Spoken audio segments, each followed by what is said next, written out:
ਜਸ ਪੰਜਾਬੀ ਦੇਖ ਰਹੇ ਹੋਏ ਸਾਰੇ ਦਰਸ਼ਕਾਂ ਨੂੰ ਮੇਰੇ ਵੱਲੋਂ ਪਿਆਰ ਭਰੀ ਸਤਿ ਸ਼੍ਰੀ ਅਕਾਲ। ਤੁਹਾਡਾ ਸਵਾਗਤ ਪ੍ਰੋਗਰਾਮ ਅੱਜ ਦਾ ਮੁੱਦਾ ਦੇ ਵਿੱਚ। ਮੈਂ ਤੁਹਾਡੀ ਹੋਸਟ ਆਸ਼ਮਿਤਾ ਲਾਈਵ ਤੁਹਾਡੇ ਨਾਲ ਅੱਜ ਹਾਜ਼ਰ ਹੋਏ ਹਾਂ।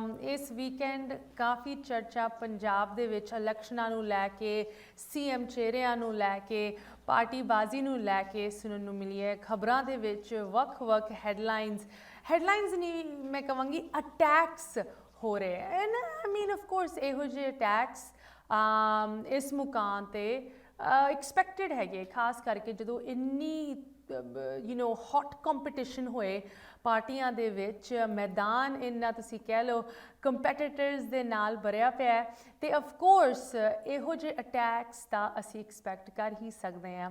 ਆਈ ਐਮ ਟਾਕਿੰਗ ਅਬਾਊਟ ਜੋ ਵੱਡਾ ਐਲਾਨ ਕੀਤਾ ਗਿਆ ਹੈ ਕਾਂਗਰਸ ਪ੍ਰੈਜ਼ੀਡੈਂਟ ਪੰਜਾਬ ਦੇ ਵਿੱਚ ਨਵਜੋਤ ਸਿੰਘ ਸਿੱਧੂ ਵੱਲੋਂ ਆਮ ਆਦਮੀ ਪਾਰਟੀ ਦੇ ਸੀਐਮ ਚਿਹਰੇ ਨੂੰ ਲੈ ਕੇ ਕਿ ਇਹ ਜੋ ਸਾਰਾ ਫੋਨ ਦੇ ਰਾਹੀਂ ਸੀਐਮ ਚਿਹਰੇ ਨੂੰ ਚੁਣਨਾ ਇੱਕ ਬਹੁਤ ਵੱਡਾ ਸਕੈਮ ਸੀਗਾ। ਇੱਥੇ ਆਫ ਕੋਰਸ ਟੈਕਨੋਲੋਜੀ ਨੂੰ ਜਿਸ ਤਰ੍ਹਾਂ ਵਰਤਿਆ ਗਿਆ ਅਰਵਿੰਦ ਕੇਜਰੀਵਾਲ ਤੇ ਉਹਨਾਂ ਦੀ ਪਾਰਟੀ ਵੱਲੋਂ ਇਸ ਚੋਇਸ ਲਈ ਇੱਕ ਬਹੁਤ ਵੱਡਾ ਸਵਾਲ ਇੱਥੇ ਉੱਠਦਾ ਹੈ ਕਿ ਟੈਕਨੋਲੋਜੀ ਨੂੰ ਯੂਜ਼ ਕਰਨਾ ਕੀ ਕੋਈ ਗੁਨਾਹ ਹੈਗਾ। ਤੇ ਹੁਣ ਵੀ ਤੁਸੀਂ ਜਿਸ ਤਰ੍ਹਾਂ ਪਿਛਲੇ ਵਾਲੇ ਪਿਕਚਰ ਵਿੱਚ ਵੇਖ ਸਕਦੇ ਹੋ, ਅਰਵਿੰਦ ਕੇਜਰੀਵਾਲ ਨੇ ਇੱਕ ਹੋਰ ਟੈਕਨੋਲੋਜੀ ਦਾ ਕੈਂਪੇਨ ਇੱਕ ਕਿਸਮ ਦਾ ਲਾਂਚ ਕੀਤਾ ਹੈ ਕਿ ਦਿੱਲੀ ਦੇ ਵਿੱਚ ਜੋ ਦਿੱਲੀ ਪਲਾਨ ਹੈਗਾ ਉਹਦੇ ਵਿੱਚ ਜੋ ਕੁਝ ਚੀਜ਼ਾਂ ਕਾਮਯਾਬ ਰਹੀਆਂ ਉਹਨਾਂ ਦੀ ਤੁਸੀਂ ਪਿਕਚਰਾਂ ਲੈ ਕੇ, ਵੀਡੀਓਜ਼ ਲੈ ਕੇ ਵਾਇਰਲ ਕਰੋ। ਇੱਕ ਮੌਕਾ ਕੇਜਰੀਵਾਲ ਕੋ ਨਾ ਦਿੱਤਾ ਗਿਆ ਇਸ ਕੈਂਪੇਨ ਦਾ। ਇੱਕ ਵਾਰੀ ਫਿਰ ਇਹ ਫੋਨ ਤੇ WhatsApp, ਟਵਿੱਟਰ ਨੂੰ ਇਸਤੇਮਾਲ ਕਰਦੀ ਹੈ, ਲੋਕਾਂ ਨੂੰ ਐਕਟੀਵੇਟ ਕਰਦੀ ਹੈ ਕਿ ਆਮ ਆਦਮੀ ਪਾਰਟੀ ਜਿੱਥੇ ਜਨਤਾ ਦੀ ਪਾਰਟੀ ਹੈਗੀ ਤੇ ਉਹ ਜਨਤਾ ਦੀ ਹੈਲਪ ਦੇ ਨਾਲ ਹੀ ਅੱਗੇ ਵਧੂਗੀ ਤੇ ਜਨਤਾ ਆਪ ਹਿੱਸਾ ਲਏ, ਭਾਵੇਂ ਉਹ ਸੀਐਮ ਚਿਹਰੇ ਦੀ ਚੋਇਸ ਦੇ ਵਿੱਚ ਹੋਏ, ਭਾਵੇਂ ਉਹ ਪਾਰਟੀ ਦੇ ਜੋ ਅਕੰਪਲਿਸ਼ਮੈਂਟਸ ਹੈਗੀਆਂ, ਜੋ ਕੰਮ ਕੀਤੇ ਗਏ, ਜੋ ਅਚੀਵਮੈਂਟਸ ਪਾਰਟੀ ਵੱਲੋਂ ਹਾਸਲ ਕੀਤੀਆਂ ਗਈਆਂ ਉਹਨਾਂ ਨੂੰ ਦਿਖਾਣੇ। ਇਨਫੈਕਟ ਇਹ ਜੋ ਇਸ ਵੇਲੇ ਕੈਂਪੇਨ ਜਾਰੀ ਕੀਤੀ ਗਈ ਹੈ ਇੱਕ ਮੌਕਾ ਕੇਜਰੀਵਾਲ ਕੋ, ਇਹਦੇ ਵਿੱਚ ਸੀਐਮ ਕੇਜਰੀਵਾਲ ਨੇ ਇਹ ਵੀ ਕਿਹਾ ਹੈ ਕਿ 50 ਦਿੱਲੀਆਈਟਸ ਜੋ ਸਭ ਤੋਂ ਜ਼ਿਆਦਾ ਵੀਡੀਓਜ਼ ਵਾਇਰਲ ਕਰਦੇ ਆ ਉਹਨਾਂ ਦੇ ਨਾਲ ਮੈਂ ਇੱਕ ਸਪੈਸ਼ਲ ਡਿਨਰ ਵੀ ਕਰਾਂਗਾ। ਐਂਡ ਆਫ ਕੋਰਸ ਇੱਥੇ ਤਾਂ ਸਾਡਾ ਸਵਾਲ ਇਹੀ ਉੱਠਦਾ ਹੈ ਕਿ ਭਾਵੇਂ ਉਹ ਸੀਐਮ ਚਿਹਰੇ ਦੀ ਗੱਲ ਹੋਏ, ਭਾਵੇਂ ਉਹ ਦਿੱਲੀ ਦੇ ਵਿੱਚ ਜੋ ਮਾਡਲ ਅਪਣਾਇਆ ਗਿਆ, ਜੋ ਉਹਦੀ ਤਰੱਕੀਆਂ ਹੈਗੀਆਂ ਉਹਨਾਂ ਨੂੰ ਉਭਾਰਨ ਦੀ ਗੱਲ ਹੋਏ ਇਲੈਕਸ਼ਨਸ ਤੋਂ ਪਹਿਲੇ, ਭਾਵੇਂ ਉਹ ਪੰਜਾਬ ਦੇ ਹੋਏ, ਗੋਆ ਦੇ ਹੋਣ, ਹੋਰ ਵੱਖ-ਵੱਖ ਥਾਵਾਂ ਤੇ ਜੋ ਆਮ ਆਦਮੀ ਪਾਰਟੀ ਦੇ ਕੰਟੈਸਟ ਚੱਲ ਰਹੇ ਹੈ ਉਹਨਾਂ ਦੇ ਵਿੱਚ ਇਹਨਾਂ ਦੀ ਸਭ ਤੋਂ ਵਧੀਆ ਅਚੀਵਮੈਂਟਸ ਨੂੰ ਹਾਈਲਾਈਟ ਕਰਨ ਲਈ ਲੋਕਾਂ ਨੂੰ ਇਸਤੇਮਾਲ ਕੀਤਾ ਜਾ ਰਿਹਾ ਹੈ ਕਿ ਇਹ ਇੱਕ ਸਕਸੈਸਫੁਲ ਸਟ੍ਰੈਟਜੀ ਹੋਏਗੀ। ਇਸ ਵੇਲੇ ਸੋਸ਼ਲ ਮੀਡੀਆ ਨੂੰ ਤਾਂ ਬਾਕੀ ਪਾਰਟੀ ਸਿਰਫ ਇੱਕ ਵਾਰੀ ਫਿਰ ਇੱਕ ਅਟੈਕ ਮੋਡ ਦੇ ਲਈ ਯੂਜ਼ ਕਰ ਰਿਹਾ ਹੈ, ਬਟ ਇਹ ਪਹਿਲੀ ਵਾਰੀ ਇਸ ਕੰਪੀਟੀਸ਼ਨ ਦੇ ਵਿੱਚ ਵੇਖਣ ਨੂੰ ਮਿਲ ਰਿਹਾ ਹੈ ਕਿ ਸੋਸ਼ਲ ਮੀਡੀਆ ਨੂੰ, ਟੈਕਨੋਲੋਜੀ ਨੂੰ, ਤੁਹਾਡੇ WhatsApp ਮੈਸੇजेस ਨੂੰ, ਉਹੀ WhatsApp ਨੂੰ ਜਿਹਨੂੰ ਅਸੀਂ ਕਹਿੰਦੇ ਹਾਂ ਕਿ ਉਹ ਤੁਸੀਂ WhatsApp ਯੂਨੀਵਰਸਿਟੀ ਨੂੰ ਨਾ ਜ਼ਿਆਦਾ ਸੁਣਿਆ ਕਰੋ ਜਾਂ Facebook ਨੂੰ ਨਾ ਜ਼ਿਆਦਾ ਇੰਪੋਰਟੈਂਸ ਦਿਆ ਕਰੋ, ਉਸ ਹੀ ਟੈਕਨੋਲੋਜੀ ਨੂੰ ਆਮ ਆਦਮੀ ਪਾਰਟੀ ਆਪ ਦੇ ਬੈਨੀਫਿਟ ਲਈ ਇਸਤੇਮਾਲ ਕਰ ਰਹੀ ਹੈ ਕਿ ਇਹ ਇੱਕ ਸਕਸੈਸਫੁਲ ਸਟ੍ਰੈਟਜੀ ਹੋਏਗੀ ਕਿ ਲੋਕਾਂ ਦੇ ਅੱਗੇ ਇੱਕ ਵਾਰੀ ਫਿਰ ਉਹ ਚੀਜ਼ਾਂ ਰੱਖਣਾ ਕਿ ਦੇਖੋ ਦਿੱਲੀ ਦੇ ਵਿੱਚ ਪਾਣੀ, ਬਿਜਲੀ ਕੀ ਕੁਛ ਨਹੀਂ ਅਸੀਂ ਪ੍ਰੋਵਾਈਡ ਕੀਤਾ, ਹੈਲਥ ਕੇਅਰ, ਐਜੂਕੇਸ਼ਨ, ਇਹ ਚੀਜ਼ਾਂ ਪੰਜਾਬ ਦੇ ਵਿੱਚ ਵੀ ਅਸੀਂ ਪ੍ਰੋਵਾਈਡ ਕਰ ਸਕਦੇ ਹਾਂ ਕਿ ਲੋਕਾਂ ਨੂੰ ਉਹ ਚੀਜ਼ ਯਾਦ ਦਿਲਾਣਾ ਇੱਕ ਸਕਸੈਸਫੁਲ ਸਟ੍ਰੈਟਜੀ ਹੋਏਗੀ। ਆਈ ਮੀਨ ਆਮ ਆਦਮੀ ਪਾਰਟੀ ਆਲਰੇਡੀ ਇੱਕ ਤੁਸੀਂ ਕਹਿ ਲਓ ਐਡਵਾਂਟੇਜ ਇੰਜੋਏ ਕਰ ਰਹੀ ਹੈ। ਪਿਛਲੇ ਹਫਤੇ ਅਸੀਂ ਤੁਹਾਡੇ ਨਾਲ ਪ੍ਰੋਗਰਾਮ ਵਿੱਚ ਵੀ ਡਿਸਕਸ ਕੀਤਾ ਸੀ, ਵੱਖ-ਵੱਖ ਸਾਡੇ ਖਬਰਾਂ ਦੇ ਪ੍ਰੋਗਰਾਮਾਂ ਦੇ ਵਿੱਚ ਤੁਸੀਂ ਜ਼ਰੂਰ ਵੇਖਿਆ ਹੋਣਾ ਕਿ ਇਹ ਪ੍ਰੋਜੈਕਟਡ ਹੈਗਾ ਕਿ ਆਮ ਆਦਮੀ ਪਾਰਟੀ ਇੱਕ ਛੋਟੇ ਮਾਰਜਨ ਦੇ ਨਾਲ ਸਭ ਤੋਂ ਜ਼ਿਆਦਾ ਸੀਟਾਂ ਲਊਗੀ ਆਉਣ ਵਾਲੇ ਪੰਜਾਬ ਇਲੈਕਸ਼ਨ ਦੇ ਵਿੱਚ। ਬਟ ਆਫ ਕੋਰਸ ਇਹ ਫੋਰਕਾਸਟ ਹੈਗੇ, ਇਹ ਕੋਈ ਪਰਮਾਨੈਂਟ ਕਿਸੇ ਦਾ ਸੌਦਾ ਨਹੀਂ ਹੈਗਾ, ਇਟਸ ਜਸਟ ਏ ਫੋਰਕਾਸਟ। ਇਹ ਸਿਰਫ ਇੱਕ ਐਕਸਪੈਕਟੇਸ਼ਨ ਹੈਗੀ ਜਿਸ ਤਰ੍ਹਾਂ ਇਸ ਵੇਲੇ ਚੀਜ਼ਾਂ ਵੱਧ ਰਹੀਆਂ। But at the end of the day ਭਾਵੇਂ ਉਹ ਇੱਕ ਦੂਜੇ ਤੇ ਅਟੈਕਸ ਹੋਣ, ਭਾਵੇਂ ਉਹ ਟੈਕਨੋਲੋਜੀ ਨੂੰ ਇਸਤੇਮਾਲ ਕਰਨ ਦੀ ਗੱਲ ਹੋਏ, ਭਾਵੇਂ ਉਹ ਇਸ ਜੋ ਫੋਨ ਰਾਹੀਂ ਪੋਲ ਕੰਡਕਟ ਕੀਤਾ ਗਿਆ ਉਹਦੀ ਲੈਜਿਟਮੇਸੀ ਹੋਏ, ਇਨ ਸਾਰੀ ਚੀਜ਼ਾਂ ਨੂੰ ਅਗਰ ਤੁਸੀਂ ਇੱਕ ਪਾਸੇ ਰੱਖਦੇ ਹੋ, ਸਿੰਪਲ ਸ਼ਬਦਾਂ ਦੇ ਵਿੱਚ, ਮੈਂ ਇੱਥੇ ਸ਼ਬਦਾਂ ਦਾ ਕੋਈ ਜਾਲ ਨਹੀਂ ਤੁਹਾਡੇ ਲਈ ਵਿਛਾ ਰਹੀ, ਸਿੰਪਲ ਸ਼ਬਦਾਂ ਦੇ ਵਿੱਚ ਸਵਾਲ ਇਹੀ ਉੱਠਦਾ ਹੈ ਕਿ ਪੰਜਾਬ ਦੇ ਵਿੱਚ ਜੋ ਸਿਵਲ ਮਸਲੇ ਹਨ, ਜੋ ਲੋਕਾਂ ਦੇ ਡੇ ਟੂ ਡੇ ਮਸਲੇ ਹਨ, ਉਹਨਾਂ ਦੀ ਗੱਲ ਕਿਉਂ ਨਹੀਂ ਹੋ ਰਹੀ? ਜੋ ਹੋਰਡਿੰਗਸ ਲੱਗ ਰਹੇ ਹੈ, ਜੋ ਪੈਸੇ ਖਰਚ ਹੋ ਰਹੇ, ਭਾਵੇਂ ਉਹ ਸੋਸ਼ਲ ਮੀਡੀਆ ਕੈਂਪੇਨਸ ਤੇ ਹੋਏ ਜਾਂ ਹੋਰ ਮਾਰਕੀਟਿੰਗ ਤੇ ਜਾਂ ਇਹੋ ਜਿਹੇ ਅਟੈਕਸ ਤੇ, ਇਹੋ ਜਿਹੇ ਸਟ੍ਰੈਟੇਜੀਜ਼ ਤੇ ਹੋਏ, ਉਹਦੇ ਵਿੱਚ ਜੋ ਸਿਵਲ ਇਸ਼ੂਜ਼ ਹਨ ਉਹਨਾਂ ਦੀ ਗੱਲ ਕਿਉਂ ਨਹੀਂ ਹੋ ਰਹੀ? ਜਿੱਦਾਂ ਤੁਸੀਂ ਨੈਕਸਟ ਪਿਕਚਰ ਦੇ ਵਿੱਚ ਵੇਖ ਸਕਦੇ ਹੋ, ਇਹ ਪੰਜਾਬ ਦੀ ਇੱਕ ਪਿਕਚਰ ਹੈਗੀ, ਅੰਮ੍ਰਿਤਸਰ ਦੀ ਇੱਕ ਪਿਕਚਰ ਹੈਗੀ। ਅੰਮ੍ਰਿਤਸਰ ਦੇ ਵਿੱਚ ਮੀਂਹ ਪੈਣ ਤੋਂ ਬਾਅਦ ਤੁਸੀਂ ਵੇਖ ਸਕਦੇ ਹੋ ਸੜਕ ਦੀ ਕੀ ਹਾਲਾਤ ਬਣ ਚੁੱਕੀ ਹੈ। ਮੈਂ ਸਿਰਫ ਇੱਕ ਛੋਟਾ ਜਿਹਾ ਐਗਜ਼ਾਮਪਲ ਤੁਹਾਡੇ ਅੱਗੇ ਰੱਖ ਰਹੀ ਹਾਂ। ਇੱਥੇ ਇਸ ਪਿਕਚਰ ਨੂੰ ਵੇਖ ਕੇ ਲੱਗਦਾ ਵੀ ਹੈਗਾ ਕਿ ਇੱਥੇ ਕੋਈ ਸੜਕ ਹੋਏਗੀ, ਕਿ ਇੱਥੇ ਕੋਈ ਗੱਡੀ ਚੱਲ ਸਕਦੀ ਹੈ, ਕਿ ਲੋਕੀ ਇੱਥੇ ਤੁਰ ਕੇ ਆਪ ਦੇ ਕੰਮਾਂ ਤੇ ਪਹੁੰਚ ਸਕਦੇ ਹੈ। ਮੈਨੂੰ ਤਾਂ ਹੈਰਾਨੀ ਹੁੰਦੀ ਹੈ ਕਿ ਜੋ ਬੰਦਾ ਆਪਣੀ ਸਕੂਟਰੀ ਲੈ ਕੇ ਇੱਥੇ ਜਾ ਵੀ ਰਿਹਾ ਹੈ, ਉਹ ਵਿਚਾਰੇ ਦੀ ਪੈਂਟਾਂ ਦਾ ਕੀ ਹਾਲ ਹੋਏਗਾ। ਸੋ ਜਦੋਂ ਸਿਵਲ ਇਸ਼ੂਜ਼ ਦੀ ਗੱਲ ਆਉਂਦੀ ਹੈ, ਭਾਵੇਂ ਉਹ ਸੜਕਾਂ ਦੇ ਵਿੱਚ ਖੱਡੇ ਹੋਣ, ਸੂਅਰ ਲਾਈਨਸ ਹੋਣ, ਭਾਵੇਂ ਉਹ ਜਿੱਥੇ ਪਾਣੀ ਇਕੱਠਾ ਹੁੰਦਾ ਉਹਦੀ ਗੱਲ ਆਏ, ਇਨ ਇਸ਼ੂਜ਼ ਦੀ ਤਾਂ ਕੋਈ ਗੱਲ ਹੀ ਨਹੀਂ ਕਰ ਰਿਹਾ। ਹਲੇ ਵੀ ਜੋ ਸਿੰਪਲ ਸਿਵਲ ਇਸ਼ੂਜ਼ ਹਨ ਕਿ ਕੂੜਾ ਕਦੋਂ ਚੱਕ ਹੋ ਰਿਹਾ ਹੈ ਇੱਕ ਗਲੀ ਦੇ ਵਿੱਚ, ਉਹਨਾਂ ਦੀ ਗੱਲ ਕੋਈ ਨਹੀਂ ਕਰ ਰਿਹਾ। ਐਂਡ ਇਨ ਚੀਜ਼ਾਂ 'ਤੇ ਹੀ ਲੋਕਾਂ ਦੀ ਡੇ ਟੂ ਡੇ ਜ਼ਿੰਦਗੀ ਬੀਤਦੀ ਹੈ। ਸੋ ਸਾਡਾ ਤਾਂ ਇਹੀ ਇੱਕ ਵਾਰੀ ਫਿਰ ਸਵਾਲ ਉੱਠਦਾ ਹੈ, ਇੰਨੇ ਨੇੜੇ ਆ ਕੇ ਕਿਉਂ ਨਹੀਂ ਪਾਰਟੀਆਂ ਵੱਲੋਂ ਤੇ ਕੈਂਡੀਡੇਟਸ ਵੱਲੋਂ, ਨੁਮਾਇੰਦੇ ਵੱਲੋਂ, ਲੀਡਰਸ ਵੱਲੋਂ ਇਨ ਚੀਜ਼ਾਂ ਬਾਰੇ ਗੱਲ ਹੋ ਰਹੀ? ਕਦੋਂ ਹੋਏਗੀ ਗੱਲ? ਹੁਣ ਨਹੀਂ ਹੋਏਗੀ ਤਾਂ ਕਦੋਂ ਹੋਏਗੀ? ਇਲੈਕਸ਼ਨ ਤੋਂ ਬਾਅਦ।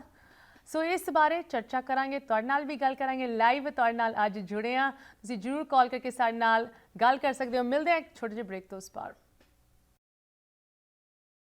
ਤੁਸੀਂ ਵੇਖ ਰਹੇ ਹੋ ਪ੍ਰੋਗਰਾਮ ਅੱਜ ਦਾ ਮੁੱਦਾ ਲਾਈਵ, ਤੁਹਾਡੇ ਨਾਲ ਇਸ ਸ਼ਾਮ ਦੇ ਪ੍ਰੋਗਰਾਮ ਦੇ ਵਿੱਚ ਹਾਜ਼ਰ ਹੋਏ ਹਾਂ ਤੇ ਪੰਜਾਬ ਨੂੰ ਲੈ ਕੇ ਮੈਂ ਥੋੜੀ ਜਿਹੀ ਗੱਲਾਂ ਤੁਹਾਡੇ ਨਾਲ ਸਾਂਝੀ ਕਰਨਾ ਚਾਹੁੰਦੀ ਹਾਂ, ਤੁਹਾਡੇ ਵਿਚਾਰ ਸੁਣਨਾ ਚਾਹੁੰਦੀ ਹਾਂ। ਲਾਈਵ ਪ੍ਰੋਗਰਾਮ ਦੇ ਵਿੱਚ ਜ਼ਰੂਰ ਕਾਲ ਕਰਕੇ ਆਪ ਦੇ ਕੁਐਸਚਨਸ ਤੇ ਕਮੈਂਟਸ ਤੁਸੀਂ ਰੱਖ ਸਕਦੇ ਹੋ।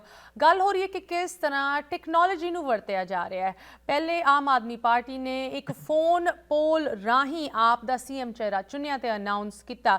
ਇਹਦੇ ਵਿੱਚ ਵੀ ਕਾਫੀ ਕੰਟਰੋਵਰਸੀ ਉੱਠ ਰਹੀ ਹੈ, ਖਾਸ ਕਰਕੇ ਨਵਜੋਤ ਸਿੰਘ ਸਿੱਧੂ ਦੀ ਜੋ ਐਕਿਊਜ਼ੇਸ਼ਨਸ ਇਸ ਵੇਲੇ ਉੱਠੀਆਂ ਕਿ ਇਹ ਫੋਨ ਪੋਲ ਤਾਂ ਇੱਕ ਬਹੁਤ ਵੱਡਾ ਸਕੈਮ ਸੀਗਾ, ਤੇ ਉਹਦਾ ਵੀ ਜਵਾਬ ਦਿੱਤਾ ਗਿਆ ਰਾਘਵ ਚੱਡਾ ਵੱਲੋਂ, ਆਮ ਆਦਮੀ ਪਾਰਟੀ ਵੱਲੋਂ, ਕਿ ਦੇਖੋ ਜੀ ਨਵਜੋਤ ਸਿੰਘ ਸਿੱਧੂ ਨੇ ਆਪਣੀ ਪਾਰਟੀ ਨੇ ਤਾਂ ਇਗਨੋਰ ਕੀਤਾ ਹੋਇਆ ਹੈ, ਉਹਦੀ ਆਪਣੀ ਪਾਰਟੀ ਨੇ ਉਹਨੂੰ ਨਾ ਸੀਐਮ ਦਾ ਕੋਈ ਅਹੁਦਾ ਦਿੱਤਾ ਹੈ ਨਾ ਕੁਛ, ਤੇ ਇਹ ਪੰਜਾਬ ਦੀ ਸਭ ਤੋਂ ਵੱਡੀ ਡਰਾਮਾ ਕੁਈਨ ਜੋ ਨਵਜੋਤ ਸਿੰਘ ਸਿੱਧੂ ਹੈਗਾ, ਇਹਨਾਂ ਨੇ ਤਾਂ ਇਸ ਤਰ੍ਹਾਂ ਦੇ ਐਕਿਊਜ਼ੇਸ਼ਨ ਸਾਡੇ ਉੱਤੇ ਸਿੱਟਨੇ ਹੀ ਸੀਗੇ। ਬਟ ਭਾਵੇਂ ਉਹ ਨਵਜੋਤ ਸਿੰਘ ਸਿੱਧੂ ਹੋਏ ਜਾਂ ਰਾਘਵ ਚੱਡਾ ਹੋਏ, ਇਹ ਜੋ ਟੈਕਨੋਲੋਜੀ ਨੂੰ ਇਸਤੇਮਾਲ ਕੀਤਾ ਜਾ ਰਿਹਾ ਹੈ, ਇੱਕ ਨਵੀਂ ਕੈਂਪੇਨ ਬਾਰੇ ਮੈਂ ਤੁਹਾਨੂੰ ਹੁਣੇ ਦੱਸ ਰਹੀ ਸੀ ਕਿਸ ਤਰ੍ਹਾਂ ਅਰਵਿੰਦ ਕੇਜਰੀਵਾਲ ਨੇ ਦਿੱਲੀ ਦੇ ਵਿੱਚ ਕੈਂਪੇਨ ਲਾਂਚ ਕੀਤੀ ਹੈ ਕਿ ਲੋਕੀ ਦਿੱਲੀ ਦੇ ਵਿੱਚ ਜੋ ਕੁਝ ਚੀਜ਼ਾਂ ਸਕਸੈਸਫੁਲ ਹੈਗੀਆਂ ਉਹਨਾਂ ਦੀ ਫੋਟੋਆਂ ਤੇ ਵੀਡੀਓਜ਼ ਲੈ ਕੇ ਉਹਨਾਂ ਨੂੰ ਵਾਇਰਲ ਕਰਨ WhatsApp ਤੇ, Facebook ਤੇ, Twitter ਤੇ। ਸੋ ਇਨ ਸਾਰੀ ਚੀਜ਼ਾਂ ਨੇ ਇੱਕ ਨਵੀਂ ਤੁਸੀਂ ਕਹਿ ਲਓ ਲਹਿਰ ਸ਼ੁਰੂ ਕੀਤੀ ਹੈ ਇਸ ਇਲੈਕਸ਼ਨ ਦੇ ਵਿੱਚ। ਇਹਦੇ ਬਾਰੇ ਥੋੜੇ ਜਿਹੇ ਕਮੈਂਟਸ ਮੈਂ ਇੱਥੇ ਦੀ ਵਸਦੀ ਹੋਈ ਕਮਿਊਨਿਟੀ ਤੇ ਜੋ ਸਿੱਖ ਐਕਟਿਵਿਸਟ ਹਨ ਉਹਨਾਂ ਤੋਂ ਸੁਣਨਾ ਚਾਹੁੰਦੀ। ਤੁਸੀਂ ਵੀ ਕਾਲ ਕਰਕੇ ਆਪ ਤੇ ਬਿਆਨ ਰੱਖ ਸਕਦੇ ਹੋ। ਬਟ ਹੁਣ ਇਸ ਸੈਗਮੈਂਟ ਦੇ ਵਿੱਚ ਸਾਨੂੰ ਜੁਆਇਨ ਕਰ ਰਿਹਾ ਹੈ from the great state of California, doctor Amrit Singh ji. ਸਭ ਤੋਂ ਪਹਿਲੇ ਡਾਕਟਰ ਅੰਮ੍ਰਿਤ ਜੀ, ਤੁਹਾਨੂੰ ਪ੍ਰੋਗਰਾਮ ਦੇ ਵਿੱਚ ਸਵਾਗਤ ਕਰਦੇ ਹਾਂ। ਸਤਿ ਸ੍ਰੀ ਅਕਾਲ। ਸਤਿ ਸ਼੍ਰੀ ਅਕਾਲ ਜੀ। ਵਾਹਿਗੁਰੂ ਜੀ ਖਾਲਸਾ ਵਾਹਿਗੁਰੂ ਜੀ ਕੀ ਫਤਿਹ। ਡਾਕਟਰ ਅੰਮ੍ਰਿਤ ਸਿੰਘ ਜੀ, ਤੁਹਾਨੂੰ ਕੌਣ ਨਹੀਂ ਜਾਣਦਾ, ਇੰਟਰੋਡਕਸ਼ਨ ਦੀ ਉੱਦਾਂ ਤਾਂ ਲੋੜ ਹੈਗੀ ਨਹੀਂ, ਬਟ ਕੈਲੀਫੋਰਨੀਆ, ਲਾਸ ਐਂਜਲਸ ਦੇ ਵਿੱਚ ਖਾਸ ਕਰਕੇ ਤੁਸੀਂ ਆਫਕੋਰਸ ਇੱਕ ਫਿਜ਼ੀਸ਼ੀਅਨ ਦੇ ਤੌਰ 'ਤੇ ਆਪ ਦੀ ਡੇ ਜੌਬ ਤਾਂ ਕਰਦੇ ਹੀ ਹੋ, ਬਟ ਇੱਕ ਸਿੱਖ ਐਕਟਿਵਿਸਟ ਦੇ ਤੌਰ 'ਤੇ ਭਾਵੇਂ ਇੱਥੇ ਦੇ ਪੋਲੀਟਿਕਸ ਹੋਣ ਜਾਂ ਇੰਡੀਆ ਦੇ ਵਿੱਚ ਪੰਜਾਬ ਦੇ ਵਿੱਚ ਸੇਵਾਵਾਂ ਹੋਣ ਜਾਂ ਉੱਥੇ ਦੇ ਪੋਲੀਟੀਕਲ ਸਿਨੈਰੀਓ ਦੇ ਵਿੱਚ ਤੁਸੀਂ ਕਾਫੀ ਇਨਵੋਲਵ ਰਹਿੰਦੇ ਹੋ। ਡਾਕਟਰ ਅੰਮ੍ਰਿਤ ਜੀ, ਸਾਡੀ ਗੱਲ ਹੋ ਰਹੀ ਸੀ ਪਿਛਲੇ ਹਫ਼ਤੇ ਜਦੋਂ ਇਹ ਪੋਲ ਕੰਡਕਟ ਕੀਤਾ ਗਿਆ, ਇਹਦੇ ਰਿਜ਼ਲਟਸ ਲੋਕਾਂ ਤੱਕ ਸ਼ੇਅਰ ਕੀਤੇ ਗਏ ਕਿ ਕਿਸ ਤਰ੍ਹਾਂ ਆਮ ਆਦਮੀ ਪਾਰਟੀ ਦਾ ਸੀਐਮ ਚਿਹਰਾ ਅਰਵਿੰਦ ਕੇਜਰੀਵਾਲ ਵੱਲੋਂ ਅਨਾਉਂਸ ਕੀਤਾ ਗਿਆ, ਭਗਵੰਤ ਮਾਨ ਹੋਏਗਾ। ਕਾਫੀ ਕੰਟਰੋਵਰਸ਼ੀਅਲ ਇੱਕ ਅਸੀਂ ਕਹਿ ਸਕਦੇ ਹਾਂ ਟੈਕਨੀਕ ਇਸਤੇਮਾਲ ਕੀਤੀ ਗਈ ਹੈ, ਤੁਹਾਡੇ ਇਹਦੇ ਉੱਤੇ ਕੀ ਵਿਚਾਰ ਹਨ ਤੇ ਕਮਿਊਨਿਟੀ ਲੋਕਲ ਕਮਿਊਨਿਟੀ ਕੀ ਇਸ ਸਟ੍ਰੈਟਜੀ ਬਾਰੇ ਸੋਚਦੀ ਹੈ ਡਾਕਟਰ ਸਾਹਿਬ? ਦੇਖੋ ਜੀ, it was a good intention, but I want to elaborate a little bit that there are 192 countries in the world and they have a constitution. And also I want to make a very important point about India's constitution that you will really like, but nobody knows, and it is written on the internet. And some of the countries have unwritten and written constitution, like United States, UK, New Zealand, then Saudi Arabia, China, and San Marino. They have unwritten constitution. They have some document, but then there are some amendments, so any judge can interpret anyway. But the rest of the countries have codified. These countries have uncodified, that means unwritten also. But some of the countries have codified constitution, that means they are written constitution. So B.R. Ambedkar ji have done such a great job. If you refer to the internet, Indian constitution is considered the best constitution in the whole world. So that's all I want to tell you. Now the other thing is, there is no name like India. India is a republic of Federation of Indian States. So the Indian constitution gives a lot of autonomy to the states. But the problem is, doctor ਸਾਹਿਬ ਇੱਕ ਮੈਂ point ਇੱਥੇ viewers ਲਈ ਦੁਹਰਾਉਣਾ ਚਾਹੁੰਦੀ ਹਾਂ ਕਿ ਅਸੀਂ ਇਹ ਨਾ ਲਗਾਤਾਰ ਵਰਤਦੇ ਹਾਂ ਇੰਡੀਆ, ਬਟ ਇਹ ਨਾਮ ਇੱਕ ਅਫੀਸ਼ੀਅਲ ਤੌਰ ਤੇ ਐਗਜ਼ਿਸਟ ਨਹੀਂ ਕਰਦਾ। ਜਿੱਦਾਂ ਯੂਨਾਈਟਿਡ ਸਟੇਟਸ ਆਫ ਅਮਰੀਕਾ ਨੂੰ ਅਸੀਂ ਅਮਰੀਕਾ ਜ਼ਰੂਰ ਕਹਿੰਦੇ ਹਾਂ, ਬਟ ਨਾਮ ਅਫੀਸ਼ੀਅਲ ਅਮਰੀਕਾ ਨਹੀਂ ਹੈਗਾ। ਇਸ ਮੁਲਕ ਦਾ ਨਾਮ ਹੈ ਯੂਨਾਈਟਿਡ ਸਟੇਟਸ ਆਫ ਅਮਰੀਕਾ। ਇਸੇ ਤਰ੍ਹਾਂ ਇੰਡੀਆ ਦਾ ਅਫੀਸ਼ੀਅਲ ਨਾਮ ਤੁਸੀਂ ਇੱਕ ਵਾਰੀ ਫਿਰ ਸਾਨੂੰ ਦੱਸ ਸਕਦੇ ਹੋ? It is a Republic of Federation of Indian States.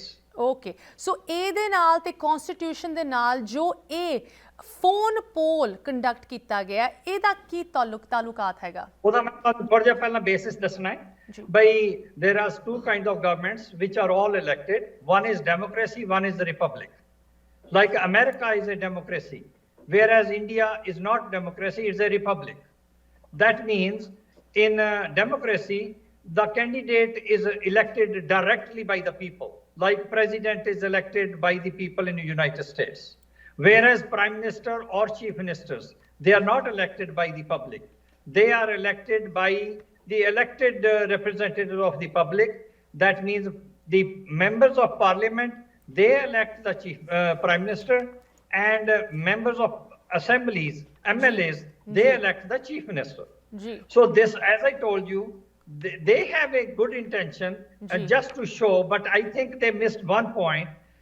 When you go directly to the people in a republic, that means you are bypassing the constitution. That also means that you are belittling the MLAs. So once you have already shown that this is our chief minister, then what is the power of the MLAs? MLAs are useless then. ਜੀ doctor ਸਾਹਿਬ, ਇੱਥੇ ਇੱਕ ਹੋਰ point ਮੈਂ raise ਕਰਨਾ ਚਾਹੁੰਦੀ ਹਾਂ। ਜੋ ਇਹ ਫੋਨ ਦਾ ਪੋਲ ਕੰਡਕਟ ਕੀਤਾ ਗਿਆ ਸੀ, literally the name of this campaign was Janta Chunugi Apna CM. Even in the name, ਇਹਦੇ ਨਾਂ ਦੇ ਵਿੱਚ ਵੀ ਇੱਦਾਂ ਲੱਗਦਾ ਹੈ ਕਿ ਜੋ ਕਨਸਟੀਟਿਊਸ਼ਨ ਦੇ ਵਿੱਚ ਲਿਖਿਆ ਹੋਇਆ ਹੈ, ਜੋ MLAs ਨੂੰ ਪਾਵਰ ਦਿੱਤੀ ਗਈ ਹੈ, ਉਹਨੂੰ ਬਾਈਪਾਸ ਕੀਤਾ ਜਾ ਰਿਹਾ ਹੈ। ਬਟ ਵਨਸ ਅਗੇਨ ਇਹ ਇੱਕ ਜੋ ਨਵੀਂ ਸਟ੍ਰੈਟਜੀ ਅਪਣਾਈ ਗਈ ਹੈ, ਭਾਵੇਂ ਇੰਟੈਂਸ਼ਨਸ ਵਧੀਆ ਹੋਣ ਜਾਂ ਇੱਕ ਸਟ੍ਰੈਟੇਜਿਕ ਤੌਰ ਤੇ ਇਸ ਨੂੰ ਵਰਤਿਆ ਗਿਆ ਹੈ, do you feel that it will have a positive impact overall? ਇੱਕ ਵਾਰੀ ਫਿਰ ਅਰਵਿੰਦ ਕੇਜਰੀਵਾਲ ਟੈਕਨੋਲੋਜੀ ਨੂੰ, ਲੋਕਾਂ ਦੇ ਜੋ ਫੋਨ ਦੀ ਯੂਸੇਜ ਹੈਗੀ, ਕਿਸ ਤਰ੍ਹਾਂ ਲੋਕੀ ਫੋਨਸ ਦੇ ਨਾਲ ਜੁੜੇ ਹੋਏ ਹੈ, ਸੋਸ਼ਲ ਮੀਡੀਆ WhatsApp ਦੇ ਨਾਲ ਜੁੜੇ, ਉਹਨੂੰ ਇਸਤੇਮਾਲ ਕਰਨ ਦੀ ਕੋਸ਼ਿਸ਼ ਹੋ ਰਹੀ ਹੈ। Do you feel that this is a good strategy ਕਿ ਇਹ ਆਮ ਆਦਮੀ ਪਾਰਟੀ ਲਈ ਇੱਕ ਪੋਜ਼ਿਟਿਵ ਰਿਜ਼ਲਟ ਵਰਤੂਗੀ? The perception is positive, but as I told you, it is not right. I think the parties that have not declared the face of the chief minister, they are right. They will give right to the MLAs to choose their leader and their chief minister. But now the only time they can go to the public is there is something called direct democracy, and there is only one country in the world, and that is Switzerland. and there is a direct democracy. People don't understand what is direct democracy. So whenever the government of Switzerland wants to bring a law like there were farmer laws and all that, if they were in Switzerland, they put it to the public, they get the referendum.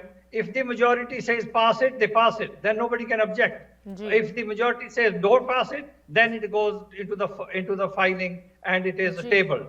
So only after you make the government, then you can reach the government.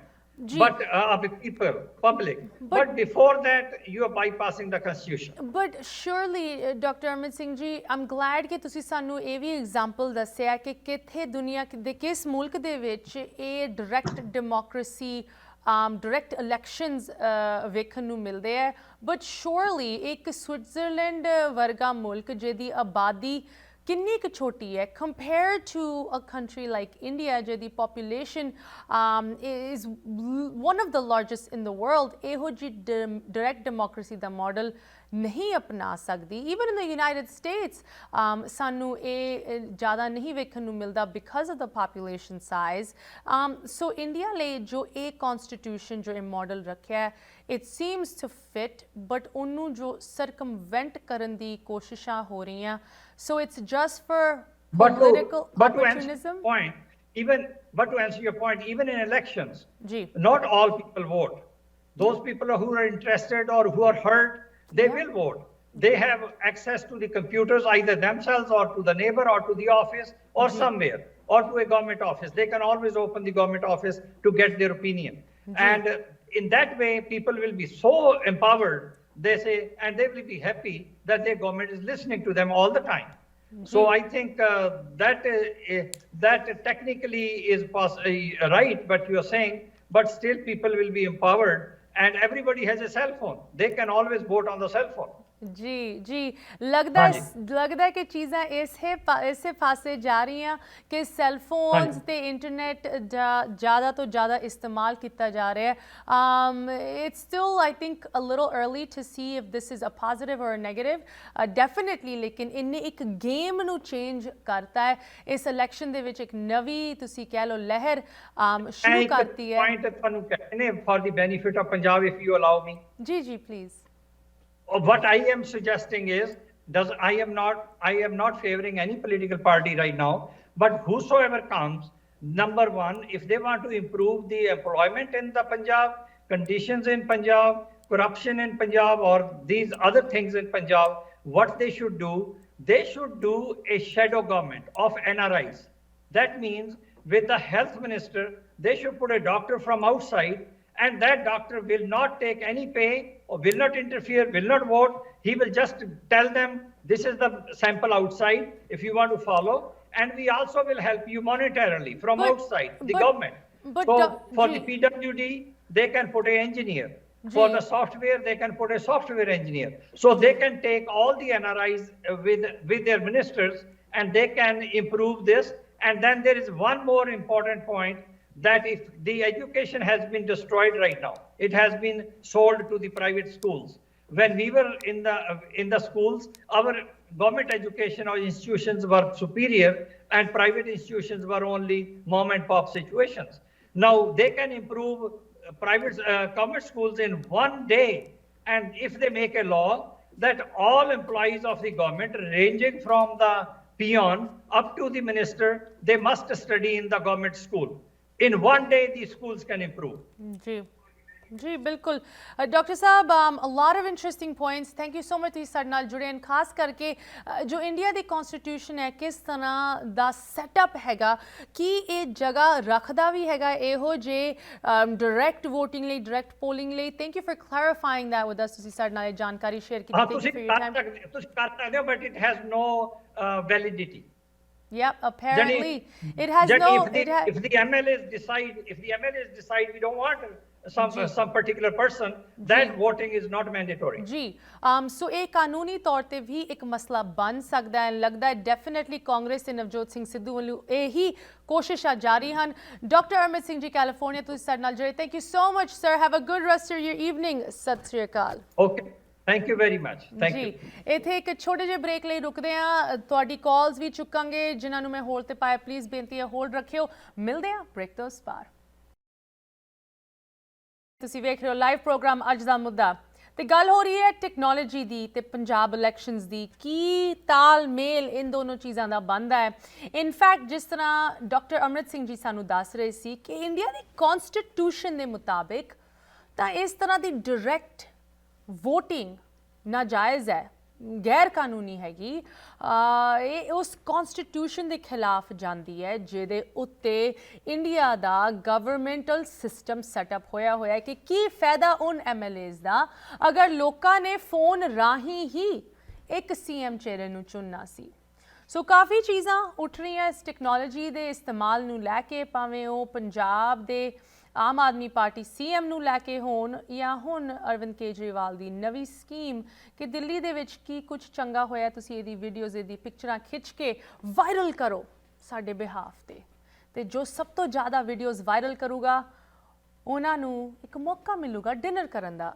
Arvind Kejriwal ji ਨਾਲ ਇਹ ਬਹੁਤ ਅਸੀਂ ਕਹਿ ਸਕਦੇ ਹਾਂ ਅਨਟ੍ਰੈਡੀਸ਼ਨਲ tactics ਇਸਤੇਮਾਲ ਹੋ ਰਹੇ ਤੁਹਾਡੇ ਮੈਂ ਵਿਚਾਰ ਸੁਣਨਾ ਚਾਹੁੰਦੀ ਹਾਂ ਕਾਲਰ ਸਾਡੇ ਨਾਲ ਜੁੜ ਚੁੱਕੇ ਸਤਿ ਸ਼੍ਰੀ ਅਕਾਲ ਤੁਸੀਂ ਔਨ 에ਅਰ ਹੋ हेलो हाँ जी बेटे सत श्री अकाल जी कौन बोल रहे हो कित्थों बोल रहे हो मैं हरभजन ਸਿੰਘ ਢਿੱਲੋਂ ਬੋਲਦਾ ਇੱਥੋਂ ਪ੍ਰਜਨੋ ਤੋਂ ਸਤਿ ਸ਼੍ਰੀ ਅਕਾਲ ਢਿੱਲੋਂ ਜੀ ਦੱਸੋ ਤੁਹਾਡੇ ਕੀ ਵਿਚਾਰ ਹਨ ਵਿਚਾਰ ਸਭ ਤੋਂ ਪਹਿਲਾਂ ਤਾਂ ਮੇਰੇ ਇਹੀ ਆ ਕਿ ਅਮਰਤ ਸਿੰਘ ਜੀ ਜਿਹੜੇ ਬੋਲ ਰਹੇ ਸੀ ਅੰਗਰੇਜ਼ੀ ਨਾ ਵੀ ਉਹ ਮੇਰੇ ਤਾਂ ਸਮਝ ਨਹੀਂ ਲੱਗਿਆ ਕੁਝ ਵੀ ਕਿਉਂਕਿ ਮੈਨੂੰ ਪੰਜਾਬੀ ਆਉਂਦੀ ਹੈ ਜੀ ਮੈਨੂੰ ਪੁੱਛ ਲਓ ਸਰ ਮੈਂ ਤੁਹਾਡੇ ਲਈ ਟ੍ਰਾਂਸਲੇਟ ਕਰ ਦਾਂਗੀ ਅਗਰ ਕੋਈ ਸਪੈਸਿਫਿਕ ਕੁਐਸਚਨਸ ਨਹੀਂ ਉਹ ਤਾਂ ਹੈਗਾ ਪਰ ਫਿਰ ਵੀ ਹੈ ਨਾ ਜੇ ਹੁਣ ਆਪਾਂ ਚੈਨਲ ਪੰਜਾਬੀ ਤੇ ਬੋਲਣਾ ਤਾਂ ਸਾਨੂੰ ਪੰਜਾਬੀ ਬਹੁਤ ਜ਼ਰੂਰੀ ਹੈ ਮੈਂ ਵੀ ਸਪੈਨਿਸ਼ ਵੀ ਜਾਣਦਾ ਮੈਂ ਹੁਣ ਜੇ ਸਪੈਨਿਸ਼ ਬੋਲਣ ਲੱਗ ਜਾ ਜੀ ਕਿਸੇ ਦੇ ਪੱਲੇ ਨਹੀਂ ਪੈਣੀ ਮੈਨੂੰ ਸਪੈਨਿਸ਼ ਵੀ ਆਉਂਦੀ ਇੰਗਲਿਸ਼ ਵੀ ਆਉਂਦੀ ਪੰਜਾਬੀ ਆਉਂਦੀ ਹਿੰਦੀ ਆਉਂਦੀ ਪਰ ਮੇਰਾ ਇਹ ਚੈਨਲ ਜਿਹੜਾ ਨਾ ਮੇਰਾ ਬੜਾ ਪਿਆਰਾ ਚੈਨਲ ਆ ਮੈਂ ਇਹਨੂੰ ਬਹੁਤ ਜ਼ਿਆਦਾ ਬਚਪਨ ਤੋਂ ਲਾਈਕ ਕਰਦਾ ਵਾਹ ਜੀ ਵਾਹ ਢਿੱਲੋਂ ਜੀ ਮਾਫੀ ਮੰਗਦੀ ਹਾਂ ਗੈਸਟ ਦੇ ਬਿਹਾਫ ਨਹੀਂ ਉਹ ਨਹੀਂ ਬੇਟੇ ਤੈਨੂੰ ਨਹੀਂ ਮੈਂ ਕੁਝ ਵੀ ਕਹਿੰਦਾ ਜਿਹੜਾ ਬੋਲ ਰਿਹਾ ਉਹਨੂੰ ਆਪਣੇ ਆਪ ਪਤਾ ਲੱਗ ਜਾਏ ਕਿ ਮੈਨੂੰ ਪੰਜਾਬੀ ਬੋਲਣੀ ਚਾਹੀਦੀ ਆ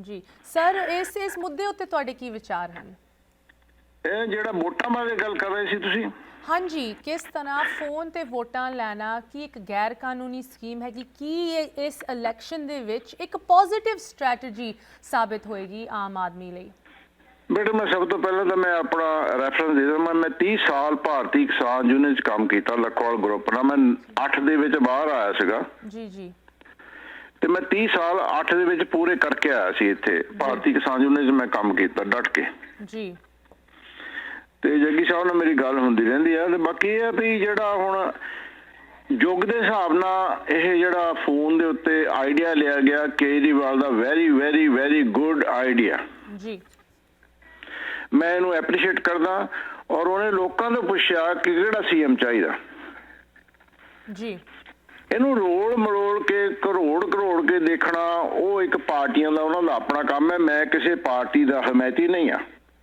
ਜੀ ਤੇ ਸੋ ਉਹਨੇ ਫੈਸਲਾ ਲਿਆ ਭਗਵੰਤ ਮਾਨ ਦੇ ਹੱਕ ਚ ਲਿਆ ਪਹਿਲਾਂ ਲੋਕਾਂ ਇਹਨਾਂ ਪੋਲੀਟੀਕਲ ਪਾਰਟੀਆਂ ਨੂੰ ਉਹਦਾ ਨਾਂ ਸੁਣੇ ਤੇ ਕੇਜਰੀਵਾਲ ਬੁਖਾਰ ਚੜ ਜਾਂਦਾ ਇਹਨਾਂ ਨੂੰ ਜੀ ਪਤਾ ਨਹੀਂ ਕਿਉਂ ਇਹਨਾਂ ਨੂੰ ਉਹ ਕੇਜਰੀਵਾਲ ਆ ਗਿਆ ਕਿ ਮੈਂ ਕਿਹਾ ਰਾਤ ਨੂੰ ਸੌਂਦੇ ਵੀ ਨਹੀਂ ਹੋਣੇ ਬੋਤਲਾਂ ਪਾਣੀ ਦੀਆਂ ਰੱਖਦੇ ਹੋਣੇ ਕੋਲ ਤਾਂ ਮੈਨੂੰ ਲੱਗਦਾ ਜੀ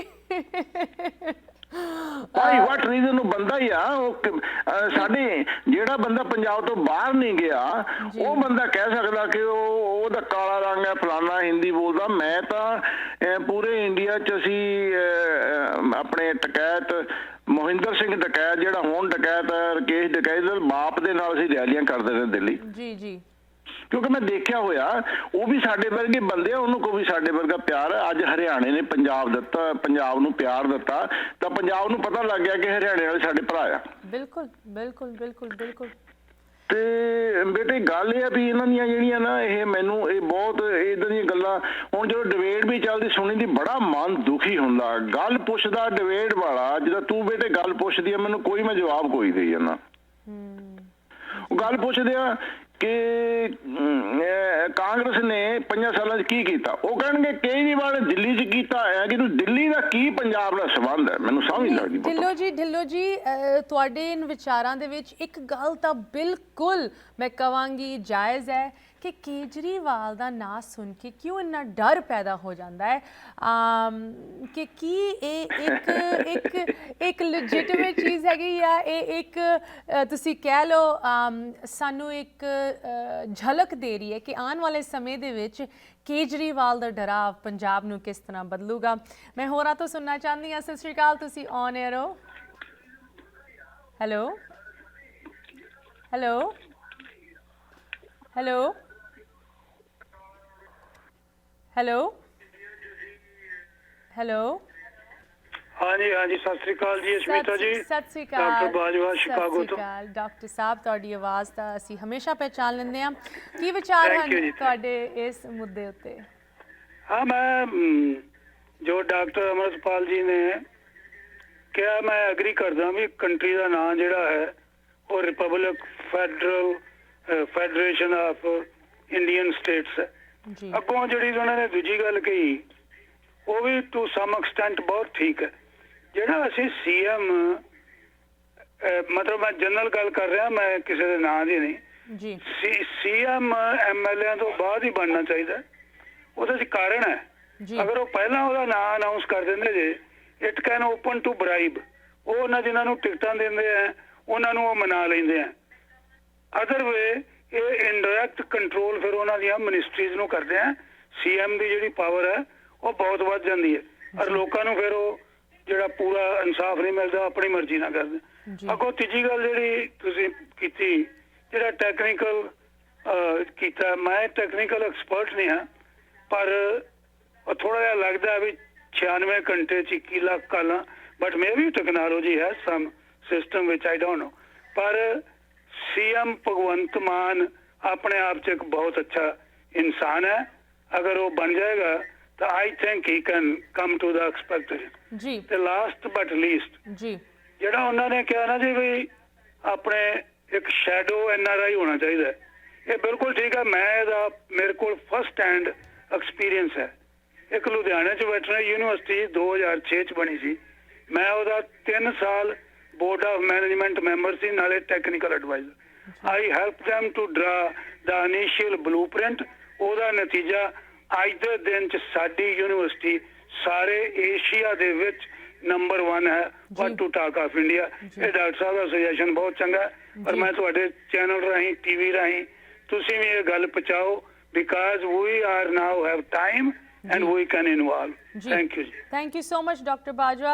एक बहुत इंटरेस्टिंग सुझाव मैंशन किया गया है कि अगर पंजाब दे विच काबिल नुमाइंदे नहीं ਹਨ ਇਹੋ ਜਿਹੀ ਜ਼ਿੰਮੇਵਾਰੀਆਂ ਲਈ ਤੇ ਕੀ ਬਾਹਰਲੇ ਮੁਲਕਾਂ ਦੇ ਮੈਰਿਟ ਬੇਸਡ ਇੰਡੀਵਿਜੂਅਲਸ ਨੂੰ ਇਹ ਜ਼ਿੰਮੇਵਾਰੀਆਂ ਦੇਣੀ ਚਾਹੀਦੀਆਂ, ਭਾਵੇਂ ਉਹ ਸਿਹਤ ਮਿਨਿਸਟਰ ਹੋਏ, ਭਾਵੇਂ ਉਹ ਇੰਜੀਨੀਅਰ ਹੋਏ, ਟਰਾਂਸਪੋਰਟੇਸ਼ਨ ਹੋਏ, ਕੁਛ ਵੀ ਤੁਸੀਂ ਲੈ ਲਓ ਸੈਕਟਰ ਦੇ ਵਿੱਚ, ਕਿ ਬਾਹਰਲੇ ਮੁਲਕਾਂ ਤੋਂ ਅਪਾਇੰਟਮੈਂਟਸ ਹੋਣੀ ਚਾਹੀਦੀਆਂ? ਬਿਕਾਜ਼ ਇਹਦੇ ਵਿੱਚ ਇਹ ਸਵਾਲ ਵੀ ਉੱਠਦਾ, ਅਗਰ ਬਾਹਰਲੇ ਮੁਲਕਾਂ ਤੋਂ ਤੁਸੀਂ ਅਪਾਇੰਟਮੈਂਟਸ ਦੇਣੀਆਂ ਹੈ ਤੇ ਜੋ ਅਸੀਂ ਕਹਿੰਦੇ ਹਾਂ ਕਿ ਪੰਜਾਬ ਦੇ ਵਿੱਚ ਬੇਰੁਜ਼ਗਾਰੀ ਹੈ, ਪੰਜਾਬ ਦੇ ਵਿੱਚ ਐਜੂਕੇਸ਼ਨ ਨਹੀਂ ਹੈ, ਪੰਜਾਬ ਦੀ ਯੂਥ ਨੂੰ ਕੋਈ ਫਿਊਚਰ ਨਹੀਂ ਪੰਜਾਬ ਦੇ ਵਿੱਚ ਦਿਸ ਰਿਹਾ, ਕਿ ਉਸ ਚੀਜ਼ ਨੂੰ ਅਸੀਂ ਹੋਰ ਅੱਗ ਦੇ ਰਹੇ ਹਾਂ ਕਿ ਇੱਕ ਪਾਸੇ ਤਾਂ ਅਸੀਂ ਚਾਹੁੰਦੇ ਹਾਂ ਕਿ ਪੰਜਾਬ ਦੇ ਵਿੱਚ ਉੱਥੇ ਦੀ ਯੂਥ ਲਈ ਉੱਥੇ ਫਿਊਚਰ ਹੋਏ, ਪਰ ਦੂਜੇ ਪਾਸੇ ਅਸੀਂ ਕਹਿ ਰਹੇ ਹਾਂ ਕਿ ਜੋ ਇਹੋ ਜਿਹੀ ਵਧੀਆ ਪੋਜੀਸ਼ਨਸ ਹਨ ਉਹ ਅਸੀਂ ਬਾਹਰਲੇ ਮੁਲਕਾਂ ਤੋਂ ਫਿਲ ਕਰੀਏ। ਸੋ ਇਸ ਚੀਜ਼ ਦਾ ਮੇਰੇ ਕੋਲ ਜਵਾਬ ਨਹੀਂ ਹੈ। ਮੈਂ ਤੁਹਾਡੇ ਤੋਂ ਸੁਣਨਾ ਚਾਹੁੰਦੀ ਹਾਂ ਕਿ ਕਿਸ ਤਰ੍ਹਾਂ ਸਾਡੇ ਸਾਰਿਆਂ ਦਾ ਗੋਲ ਇੱਕ ਹੈਗਾ, ਬਟ ਕਿਸ ਤਰ੍ਹਾਂ ਅਸੀਂ ਉਸ ਗੋਲ ਤੱਕ ਪਹੁੰਚਣਾ ਹੈ ਉਹਦੀ ਗੱਲ ਹੋ ਰਹੀ ਹੈ। ਅਗਰ ਅਸੀਂ ਪੰਜਾਬ ਨੂੰ ਇੰਪਰੂਵ ਕਰਨ ਦੀ ਗੱਲ ਕरें, ਮੈਂ ਬਚਾਵ ਦੀ ਵੀ ਨਹੀਂ ਗੱਲ ਕਰ ਰਹੀ, ਮੈਂ ਖਾਲੀ ਇੰਪਰੂਵਮੈਂਟ ਦੀ ਗੱਲ ਕਰੀ ਹੈ। ਜੋ ਇਸ ਵੇਲੇ ਸਥਿਤੀ ਬਣੀ ਹੋਈ ਹੈ ਉਸ ਤੋਂ ਬਿਹਤਰ ਅਸੀਂ ਕਿਸ ਤਰ੍ਹਾਂ ਕਰ ਸਕਦੇ, ਅਗਰ ਉਹ ਸਾਡਾ ਗੋਲ ਹੈ, ਕਿਸ ਤਰ੍ਹਾਂ ਅਸੀਂ ਉਸ ਗੋਲ ਤੱਕ ਪਹੁੰਚ ਸਕਦੇ ਹਾਂ। ਤੁਹਾਡੇ ਸੁਝਾਅ ਮੈਂ ਸੁਣਨਾ ਚਾਹੁੰਦੀ ਹਾਂ, ਕਾਲਸ ਲਵਾਂਗੇ, ਬੇਨਤੀ ਕਰਦੇ ਹਾਂ ਹੋਲਡ ਤੇ ਰੱਖਿਓ। ਮਿਲਦੇ ਹਾਂ ਬ੍ਰੇਕ ਤੋਂ ਬਾਅਦ। ਅੱਜ ਦਾ ਮੁੱਦਾ ਦੇ ਵਿੱਚ ਮੈਂ ਤੁਹਾਡੀ ਹੋਸਟ ਆਸ਼ਮਿਤਾ।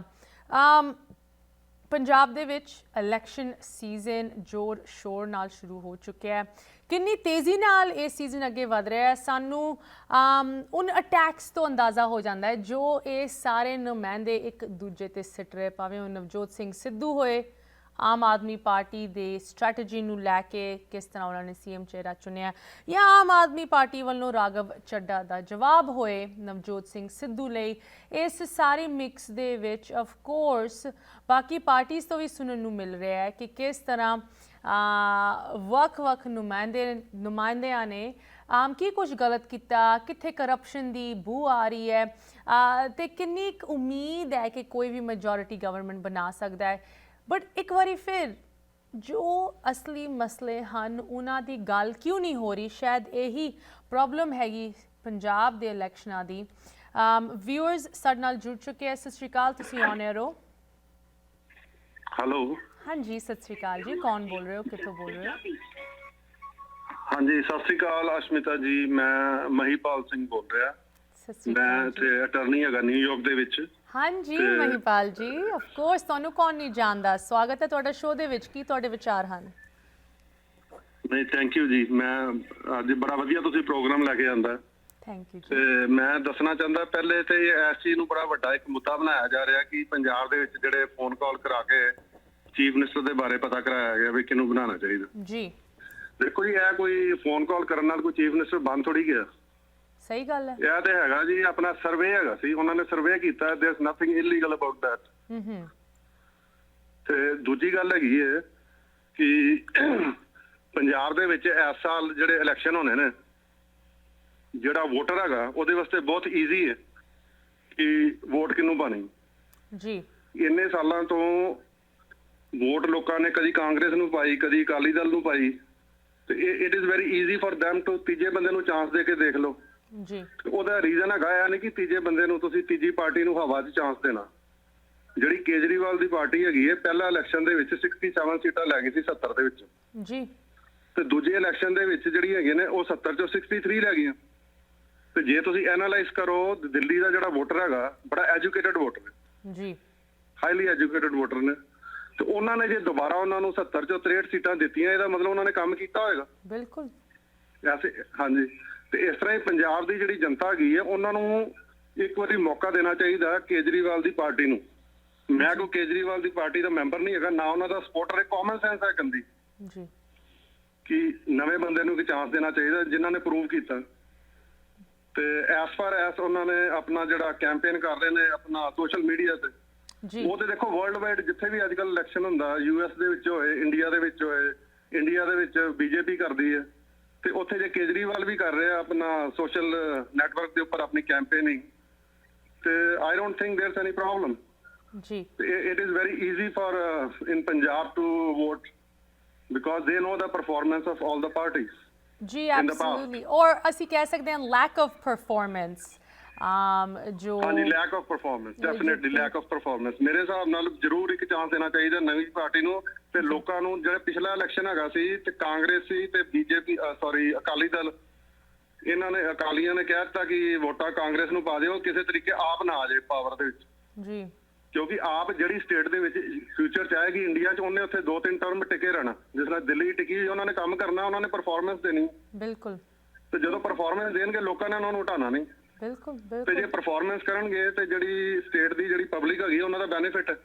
ਐਬਸੋਲੂਟਲੀ। ਤੇ ਮੇਰੀ ਸੁਜੈਸ਼ਨ ਇਹੋ ਹੀ ਹੈਗੀ ਕਿ ਨਵੀਂ ਪਾਰਟੀ ਨੂੰ ਕੀ ਚਾਂਸ ਦੇਣਾ ਚਾਹੀਦਾ।